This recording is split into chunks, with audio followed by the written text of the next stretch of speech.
3.0, the next generation of niche banks, with an amazing panel chaired by Catherine Lyle. She, of course, has focused on developing the Australian Fintech ecosystem as an investor, advisor to startups, and in NED board roles for listed and startup companies.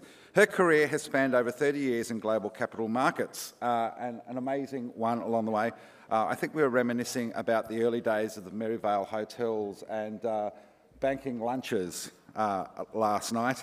Dom Pym, the man I describe as the ever-ready bunny of Australian Fintech. He is FinTech Australia board member, entrepreneur, known for co-founding Up, Euphemia, Ferocia, Pin Payments, and just now Fin.amp. Do I call it Fin.amp or FinAmp? Yes, I won a wall for this amazing thing. This was a FinTech Australia Intersekt idea last year that has now come to fruition.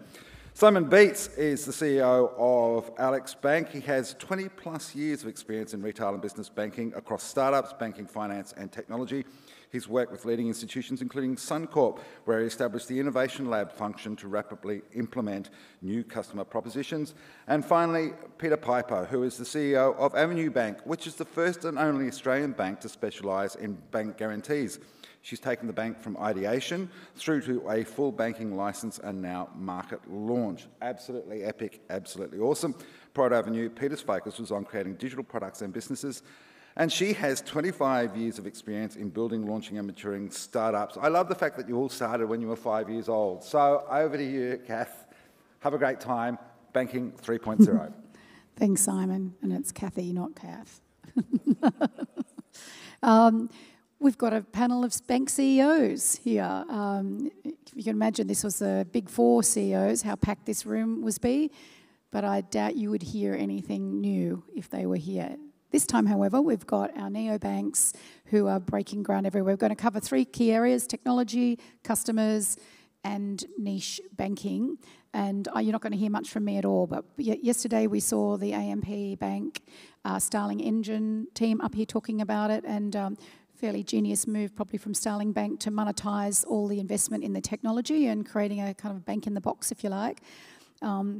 I do wonder, though, if everyone's on the same platform, how technology becomes a differentiator going forward. But let's step straight into the questions, right? Can you share, each of you, kind of the technology journey in building your respective banks, and particularly your thinking around build, buy, borrow, etc.? So we might start with Simon in the middle. Thanks. At Alex Bank, we're built on Terminos T24, which is a global banking system, but that's where it stops. All other technology at Alex Bank to make the bank function, whether it's straight-through processing, our decision processing engines, our UX and CX, is proprietary software that we've built.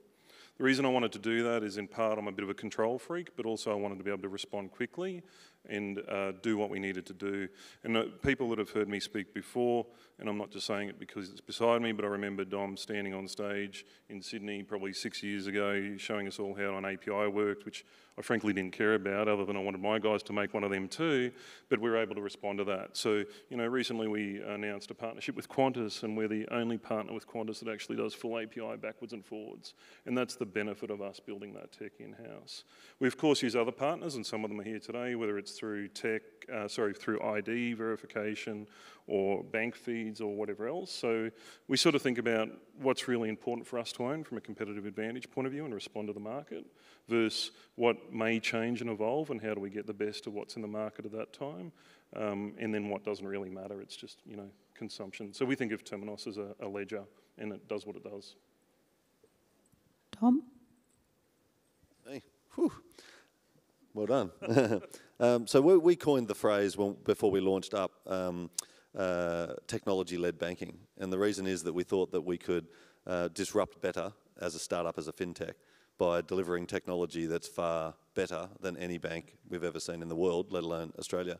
We became the first bank in the world to have Ruby on Rails in production. And that was in 2014 we went live with Bendigo Bank. And so we use the same technology for Up. We build everything in-house. In order to be technology-led, we have a very strong engineering culture as well as a strong engineering team. But we also have disciplines right across user experience, design, branding, marketing, growth, customer experience, customer support, platform systems, all that stuff in-house, and not a single banker. So we wanted to build a bank with less than 30 people. And we wanted to, which we think we were the first in the world, we had 29 people. And we also wanted to build a bank with no bankers. And the reason is that we were disrupting. And so technology is just an enabler. I would say to most people that you shouldn't do that. You should use the technology that's available, and it's probably a lot easier for most organisations to take that technology off the shelf. Exactly the opposite for us. We're all engineers. I'm a software engineer from my background. We're all technologists at heart, and so we pretty much invented the technology that we have. Some of the things that we did, for example, you mentioned Starling Bank or Monzo or N26, Revolut, all these businesses. Some of the things that we have done, they have copied us. And so we're not just about doing what we think is right for us, it's doing what's right for the industry to elevate the entire ecosystem is the way we talk about it. So just maybe one last thing I'll say is that we publish our public roadmap for everybody to see, and that's because we're engineers at heart and we want to actually have something that we commit to publicly and then deliver against that. Now the way we do that is what you were saying, is by being control freaks and taking ownership of the delivery. So before Up launched, most banks in the world would deliver software once every year, maybe once every quarter. The really good ones might do it every month. So we average, our customer deployments average more than 10 deployments per day. So we're constantly delivering technology on a constant stream. It's called continuous delivery, continuous integration. We've had whole companies spun up around that capability, that technology. We do all of that in-house, and that gives us an enormous amount of flexibility and competitive advantage over any other bank in the world. We only have now 160 people, and we're just celebrating 1 million customers. I just want to, before we get to you, Peter, I've worked in banks. That's a super challenging paradigm to take on in any organisation, let alone a bank with its structures. How has that worked with you and Bendigo? Yeah, so, sorry, Peter. What we did early days is that before the restricted ADI existed in Australia, so these guys go through the process of getting a banking licence. We didn't have to get a banking licence. We'd already been working with Bendigo for 6 years before we decided to start up. So we had a partnership, and we decided to create, at the time was an unincorporated joint venture, which allowed us to call ourselves a bank and use Bendigo's ledger. So they've got a ledger system, which is a mainframe built in COBOL. I think it was originally for the 1960s, it was upgraded in the 1980s, and we treat it exactly the same as you treat Temenos. It's just a dumb ledger. It does have capabilities to do other things, but we do that. In terms of the banking capability, we had to act within the regulations, and we didn't have the license. And Marnie, who was the CEO at the time, she just retired after 35 years. She just retired a couple of weeks ago. But Marnie gave us one rule, and that rule is she used some swear words, I won't repeat, don't stuff up the banking licence. And so what we did is built all of our processes, systems, regulation, compliance, risk, all the things that we had to do on top of this dumb ledger, and we didn't have to get our own banking licence, so that gave us the opportunity to not only be lean, but also innovate and create new technology without having to go through the same challenges that a larger organisation or a huge enterprise bank would have to deal with. We still had to deal with the regulators though. Yeah. Peter, you're all on different journeys, right, at different stages of your journey. Can you share yours, please? Sure. Hi, I'm Peter, CEO of Avenue Bank. We launched in March this year after a long and thorough process with APRA to obtain our banking licence. So through that process, we had the luxury of being able to build our technology from scratch. So much like these two gentlemen here, we have definitely bought for commodity and built for differentiation. So, not Temenos, we use SAP C4B, but it's exactly what it is. It's just our core banking platform. That is not going to differentiate us in market. What does is the customer experience we've built through our own proprietary platforms. So that's our digital application form, which enables our business owners to apply for and actually obtain a draft bank guarantee in under 5 minutes. This is something that typically takes the big banks or customers with big banks weeks and weeks. So we're able to really differentiate ourselves through speed throughout the technology that we've built. And that's very much consistent with the other, what we've heard from Alex Bank up here around really building your own technology when you want to differentiate your services that you're providing in market. And Catherine, that's why you do it, right? So our applications are in under 3 minutes, and that was the challenge we had for the tech team. Approvals are instantaneous, contracts are delivered digitally. It's all done and dusted in 2.5 hours for a loan versus 4 weeks from a traditional bank. So that's the benefit of doing it that way. Can I just add one more thing? Is that even though I've just been a real big advocate for technology and I'm a software developer and engineer at heart, I will say this, I often talk about the excellence of everything. And to deliver something awesome, you can't just have great technology. So what I talk about is we've got this great technology team and a great engineering culture, but then we've also got great user experience. The customer's at the heart of everything we do. We comply with the regulations. We have all the business requirements covered. We've got the best customer support of any company we know of in the world, not just in banking. And so you have to have all of those things. You can't just say technology is the solver of the solution. Technology is just an enabler.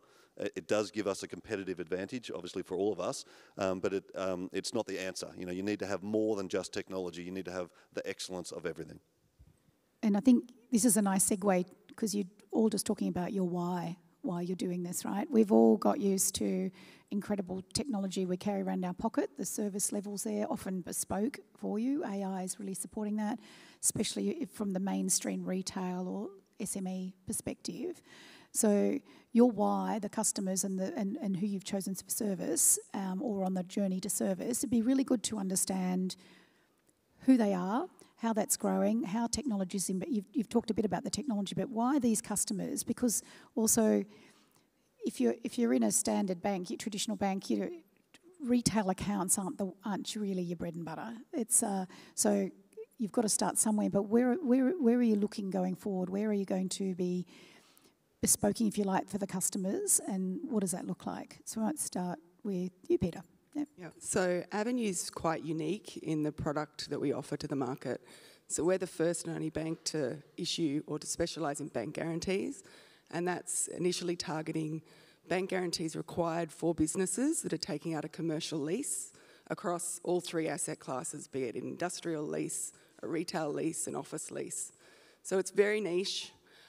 The reason we set out to do this is because we saw an opportunity in the market whereby, you know, this was hurting not only business owners who have to go through this paper-based, long, difficult process where they actually have to visit branches to obtain a bank guarantee, but also for landlords who were suffering because the paper nature of the bank guarantee meant there was fraud in the industry. So we saw this opportunity and we've digitised the bank guarantee. We still provide paper-based guarantees because on request, some landlords still request that. But essentially, we've set out to be the bank for the commercial leasing ecosystem and focus on that specific niche because it was overlooked by the major banks. So our customer base are small business owners that are looking to move or looking to set up shop for the first time. Our bank guarantee is 100% cash collateralised. So it's a very simple, really simple product, essentially, if you've architected it correctly. Much like the Up story, we've got bank guarantee specialists. That's what we see ourselves as, the bank guarantee bank. So we've really focused on this niche and perfected it, perfected the origination process for business owners to take that time of origination down from 4 to 6 weeks to under 24 hours. And of course, we've made it more secure for landlords. So we don't just have one customer, it's a tripartite arrangement. We have to take care of the beneficiaries as much as we take care of the customers. So we've invested in technology for them as well. So we've digitised the claims process for landlords to make it simple, secure and easy for them as well. So where are we going on our journey? Well, we've just begun. So we launched in March. We're getting great traction in the market. We've got future innovation plans for the product, but also other sectors. Bank guarantees are used for many other purposes. So it's really just the beginning for Avenue Bank. It's no small task to set a bank up from scratch, not least the capital you require. It'd just be interesting, Peter, and you two to follow when you're talking about the customers and the niche. What's the market opportunity? What's the size of it here in Australia, right? Because we've got competitors coming through and then we've got a lot going on overseas. Like, what's that vision there? Yes, so for our market, for bank guarantees, the initial market, bank guarantees for commercial leases, it's an $11 billion market. So for us, it's a good size market and we don't need much of that to be successful, to be honest. but we've got grand plans to be the bank guarantee bank. So we started this process, much like Alex, to obtain the banking licence, but it was a very specific purpose. We always had a very specific purpose in mind. Only banks can issue bank guarantees, and it became very apparent when we saw this opportunity in the market that the licence was important to us, but really we are solving a problem for the commercial leasing ecosystem, and you have to be a bank to do that properly. So yes, it was a long process with APRA, a thorough process, and there were lots of obstacles, I guess, through that process where we were in our journey. The failure of other NEOs ahead of us, the failure of other banks internationally, which made it challenging to raise capital in that market, but testament to our board and our strategic investors who always had faith in our strategy and proposition. We got the full banking licence and we're in market, so yeah. You want to go? I was just going to say about customers, I just wanted to jump in on the customer side, is that finding particular customers for your new bank that you're going to start, I thought I'd just give a couple of hot tips and then I'll talk a little bit about up.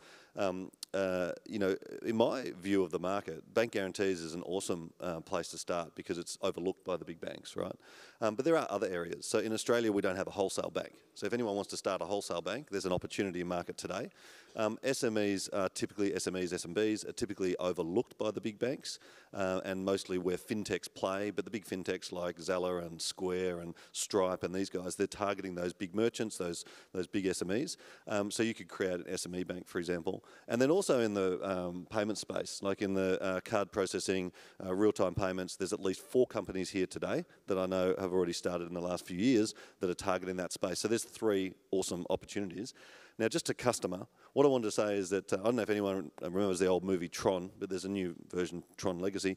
But in the 80s and 90s, they used to call people users. And I always felt it was like a derogatory sort of term when you call someone a user. You don't want to think about someone as a user, you want to think about them as a customer. At Up, we went one step further. In the spirit of our excellence of everything, the customer is absolutely centre to the way we think about what it is we're doing. Our competitors are the big banks. 80% of our customers come from CommBank. Right, so how do we compete against the big banks unless we offer a better customer experience? So we went one step further. We're zealots, and we created this code name for customers. We call them upsiders, and we have T-shirts and we have hats and we have stickers and cups and all sorts of things. And I can walk down the street now in Melbourne, Sydney, Adelaide, Brisbane, anywhere, and people will come up and high-five me and say, "Oh, you're that up guy," and all this stuff. And we refer to our customers as upsiders. By doing that, it changed the internal culture of our team. Now our team think about how we can make upsiders' lives better. And the goal of Up is to help the next generation of Australians with financial literacy. Our customers are aged between 16 and 100, but most of our customers, about half of our customers, are between 16 and 35. And so targeting young people and giving them a club to be part of, being an upsider and part of the upside, has really made a massive difference to the level of engagement. So our growth is extraordinary. Over 1,000 new customers a day. We're the 2nd fastest growing bank in Australia, behind CommBank. They lose a lot more customers than us, so in about 2 years we will overtake them as the largest bank in Australia for under 35s. So in terms of customer, having a passion, being a zealot, creating a club and encouraging customers to help each other, 80-something% of our growth is word of mouth. It costs us nothing. It's just customers saying how great we are and then other Aussies jumping on board. So that's the power of focusing on customer. And I think 1 million upsiders, is it, at the moment? 1 million, yeah. Yeah, impressive. Simon. That's terrific. I think from a niche banking point of view, Dom's right, there's lots of niches. Alex Bank is targeting the consumer and small business sector.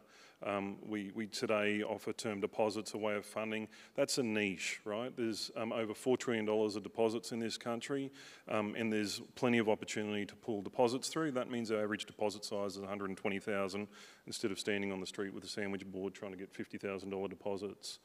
And then you see banks, even like Macquarie, if you look at how they've grown, they started through equipment finance, etc. And now as they're transitioning to the big 5, they've focused on mortgages and transactional banking, which is where the big 4 play. And they neglect a whole lot of niches. So, we started off with consumer lending. Why? It's a big market. It's quite deep. It's highly profitable. We're always lending-led. So as a new bank, we need to get to profitability as quick as possible. And I think I stood on stage earlier this year and said we're on track to hit that at the end of this year. which my team hated, but again, that's about committing everyone to that. And so, you know, we'll continue to build out those niches. Ultimately, longer term, Alex Bank will be a full-service digital bank. But the niches are the way to get you there quicker, and there's lots of profit pools. And sometimes people don't understand why or how. You know, a banker will tell you it costs me just as much to go and serve a $5 million customer as a $50,000 customer. Therefore, the big banks say it doesn't make sense to serve the $50,000 customer. Through that tech we talked about before, we're able to service those customers. Just quickly, banking licence. Look, Australia's one of the most profitable banking markets in the world, and we're known to have one of the toughest regulators in the world. I'm okay with that. I think it should be tough. People trust us to look after their money, and I think that should always be, you know, have a high bar to jump over. But there's other ways we can do things to make that work better too. But if you are thinking of starting a bank, happy to talk to you about the warts and all, and I'm sure you probably won't at the end of it. I was just going to say that as well, is that we can't compete with the big four banks just out of the gate. The big four banks, Australian banks, are in the top 50 in the world. They used to be in the top 25. They're the four most profitable banks in the world. So 4 of the top 5 most profitable banks in the world. They have excellent technology, excellent systems, excellent people, you know, some of the best internet banking and mobile banking in the world. How do you even compete with that? Choosing a niche is really the only way you will be able to compete with that. It might sound strange, our niche is quite large, but we have about, you know, 8 million adults suitable for our niche. And so for us, hitting 1 million customers is awesome, but we've actually got to get to 2 million, 3 million, 4 million before we're, you know, able to survive. We sold our business up, a company called Ferocia. We sold that to Bendigo Bank 3 years ago, and in that time we went from 63 people to now 163 people. And so we've tried to maintain independence. We operate as an independent subsidiary, and we still have that same passion and that culture. But just to Alex's point, Alex Bank's point, Simon's point, is that, Alex, you get confused all the time. Just to Simon's point, is that to acquire a customer in Australia typically costs the bank anywhere between $400 and $800, depending on the type of customer. And for the bigger banks, they have economies of scale. But let's just take the $800 number, because it's a nice big one. So for Up, we publicly talk about our cost of acquisition is less than $50. Now I can tell you it's even a lot less than that. And so, because our costs are so low, and because we have such a great culture and this fantastic growth, the solution is able to acquire customers and service customers, even in a non-niche, like retail banking, for spending and saving. We can compete against the big guys because our cost of acquisition, our cost of retention is much lower than the big banks, and therefore we don't need to have those huge profits that they have. Yeah, it's a unique paradigm for you, because I would argue when you got to 8 million customers, you're kind of a big bank by then. So As long as you, like, you can be a big bank and you can still have a small bank culture. And so you can be a big enterprise company and still have a small company culture. You can be a huge celebrity and still be a good person. So I feel like, you know, like as a startup, we're sort of carrying the cultural vibe of who we are. And even if we do get to 3, 4, 5, 6, 8 million customers, I think we'll still be awesome. I wonder if you hadn't sold out, whether you'd have 160 people today. We pride ourselves on running the bank across the country with 40 FTE. I often will say to an investor, I hope we never go beyond 100, because I see that as a failure of our systems and processes. Because probably like you guys, no one touches anything in Alex Bank. TDs are done all the way through, loans are done all the way through. Is it the overlay of a bigger bank that's seen that FTE grow? And you may not want to answer that. No, it's not. It's a good question, and it's not.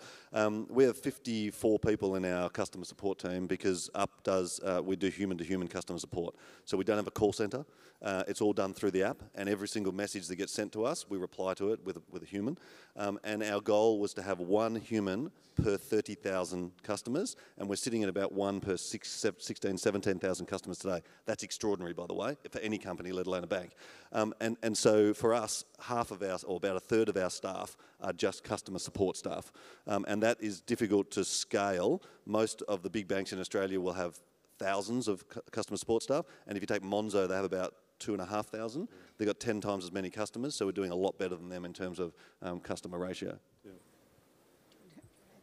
Yes, we're also very small. I'm the smallest, actually. We've got less than 20 employees because of the fact that we've digitised everything, and also because of the nature of the bank guarantee product. Once a bank guarantee is issued, that's it. You never hear from the customer. You never hear from the landlord unless there's a claim, when we've digitised that process as well. So it's a very low-touch product. It was also very attractive for us because we can stay lean from a customer service perspective. The majority of that is digitised in terms of origination, but we do have customer service specialists that get involved with, particularly tricky types of bank guarantees where, trusts and things like that. Sometimes we have to get involved, but essentially it's all straight through.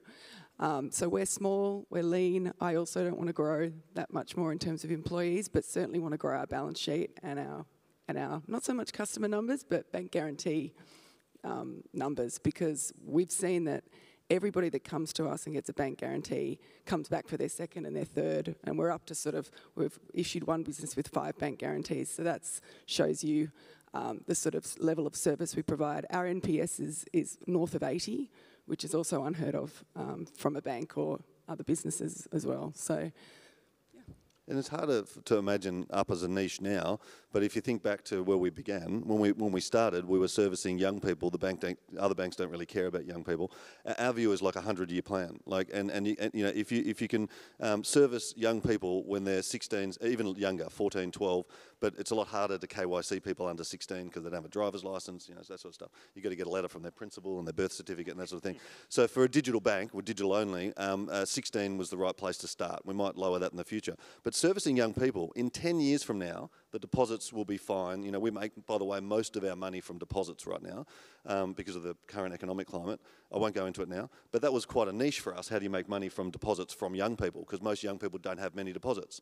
And then the second niche for us, which we're moving into now, is home loans. Now, every big bank in Australia makes all their money from commercial arrangements, like corporate customers, and home loans. Some argue that the Australian market wouldn't survive unless we had the buoyant property market that we have. So we've moved into another niche now, a small one, called home loans. And it's going really, really well because it's fully digital, everything's done in the app. We're able to compete with the big guys, not only on speed, but also on price. But more than that, this excellence of everything carries through from our deposits and our savings into the home loan. So we have unlimited nowadays, I think it's 50, but there's a lot of offsets and you get them for free. And all the money that you have in all your different accounts is automatically offset. And so we're able to do cool things that the big banks aren't able to do because of our focus on niche, because of our focus on customers, and because of the technology that we're using. I think something really interesting too is we're seeing, and I'm sure you've seen this earlier than we did, reverse cross-sell from customers too. So, likewise, we have a very high NPS score. I think it's about 76 or something. And our customers are customers of the Big Four. I think 94% of them are Big Four. And they're continually coming back and saying, we love this experience with Alex. Can we have a home loan? Can we do this? And that's showing that there is demand in there. But also, we have been 100% disciplined on executing products one by one and not going too wide too early.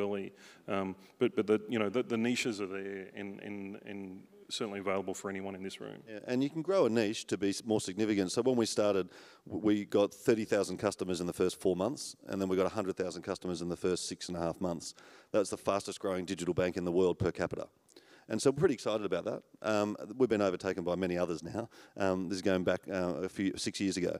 But what we're able to do is, as the customers grew, when we announced home loans, for example, we had maybe 500,000 or 600,000 customers by the time we announced it.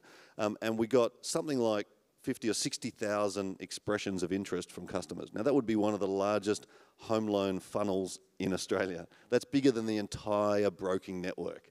So it's pretty amazing that you do get this cross-sell and you do you sort of evolve from being a very niche player. When I first got up on stage and we talked about Up as a concept, as an idea, it wasn't even called Up. We had a different name back then. There were people laughing. And now, 6 years later, everyone's copying us. Everyone's knocking at our doors. Everyone wants to know how we're doing it. And I think that our persistent passion, our enthusiasm and our focus on customer and the excellence of everything is part of the ingredients of why we're able to be up here today and on the journey to success. Yep. It's fantastic for our ecosystem. You got 30 seconds each. What's the one takeaway you want everyone to take away from this? Maybe look forward 5 years. Be provocative. Do we have a Big Four anymore? Are they broken up? Do one of you do a merger or buyout of one of the Big Four by then? We should have a Big Five, I think. I'd like to see someone in the audience, if not Up, Bendigo now owns Up, to grow and have a Big Five or a Big Six. That would make me very proud. think if we're talking 5 years out, there's potential for the ecosystem to change. Maybe the big guys could move more to, like what's happening in telcos or power, right, and be manufacturing, and there's companies out here, maybe ones we haven't heard of yet, that'll come out as big distributors of products. I too share Dom's view that it'd be great to have like this. Selfishly, I'd like it to be Alex Bank, Dom. But I think there's huge opportunities for that to go forward. Yeah, I'd just love to see all of us here, the challenger banks, grow and thrive and be successful, because there's been a lack of competition in this space for far too long, and we're up here trying to improve the products and services for the Australian people across businesses, across retail, and we're truly customer centric, and we really want we really try the best to do everything we can for our customers, and I really want and hope for all of us to thrive and be successful. Thank you. Please put your hands together for some entrepreneurs in a highly competitive space. Thank you. Thank you.